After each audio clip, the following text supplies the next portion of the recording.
No, it wouldn't be fair to marry Gwen. And even if she agreed to go through with it at that point. So, when Mrs. Hotchkiss called and invited me to go to the party, I knew that the wedding was still on.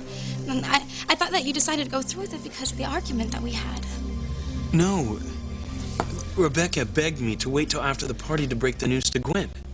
And then she started manipulating things to make it harder for me to tell Gwen the truth. You know, having us dance together, reading that poem that I had written to her, stuff like that. I know. I saw it. She set you up, Teresa. She set us both up. She even told me that you told your law school buddies that you were just using me, that you planned to have a fling with me before the wedding. Chad told me that you heard that, but he didn't know who told you. Damn it. Now, if I would have known that was Rebecca, I could have stopped this whole thing before it got out of hand. Money and tickets to fly anywhere in the world. You gotta be kidding me. That's how determined Mrs. Hotchkiss was to keep us apart, and it almost worked. Teresa, why didn't you confront me at the party? I mean, I could have explained everything then. Well, I was going to. In fact, I almost did, but I stopped when I heard you talking to Chad. What about? Well, you told Chad that Mr. Crane encouraged you to have a fling with me, that it was the Crane way, and, well, you were laughing, Ethan. I mean, that's what hurt me the most. You were laughing at me. But, I felt like such a fool. Oh, my God. What? Teresa, you're right. I was laughing, but I wasn't laughing at you. I mean, to put you down. I was laughing at my father's gall. I mean, the outrageousness of his whole mindset. You were?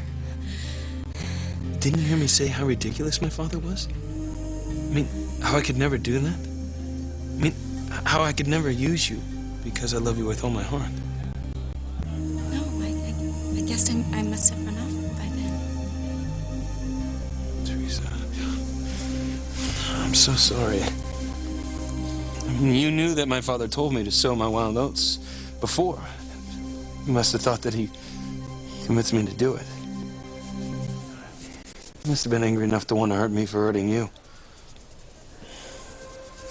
I should hate you, Ethan, for leading me on and making me think that you were gonna call off the wedding, but I don't.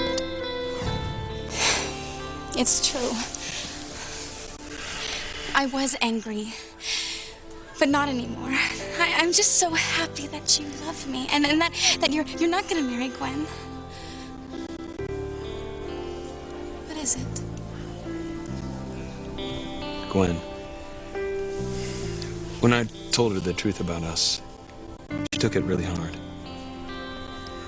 She blames you for stealing me from her. I'm not surprised.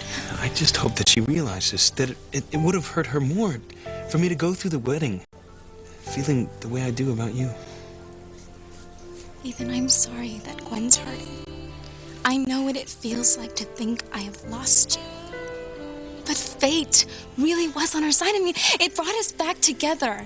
And it made today the happiest day of my life.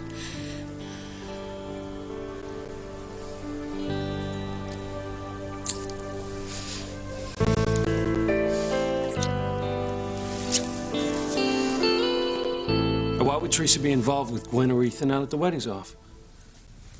Well, she got to know them because she spent a lot of time working on the wedding.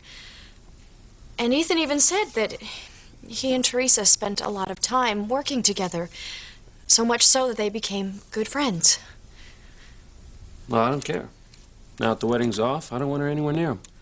But he... Look, I know he's your nephew. And you're almost starting to convince me that he's not like Julian or Alistair, but you got to admit, calling off an engagement a few hours before they're supposed to get married, and that takes a real bastard. And I don't want my sister hanging out with a creep like that, all right? You know, the French have a phrase for it. Un crime passionnel. Crime of passion? Mm-hmm. You know, I used to be appalled at the fact that someone could kill someone out of jealousy and get away with it, but not anymore. Now I think it is totally justifiable. Come on, Gwen, that's crazy talk. No, Hank. What's crazy is that after all my years with Ethan, despite all the love I gave him, the future I dreamed of and counted on is ruined because of some two-faced half-breed who had the gall to call herself my friend and then stab me in the back. Look out, Teresa, because I'm gonna kill you.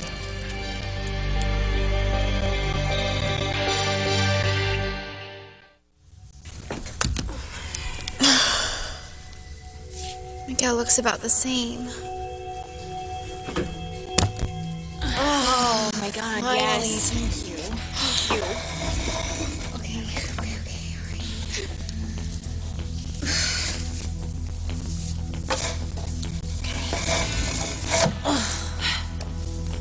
All right, start climbing. What, me? Me? Yeah, your voice is less hoarse than mine. You stand a much better chance of being heard.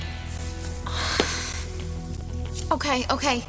But if anything happens to me, you need to promise me that you will stay with Miguel until they find you, okay? Charity, I wouldn't leave him down here by himself. Okay, thank you.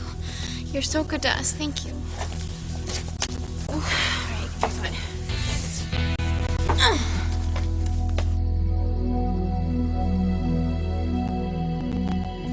Is Cherry still wearing the pendant?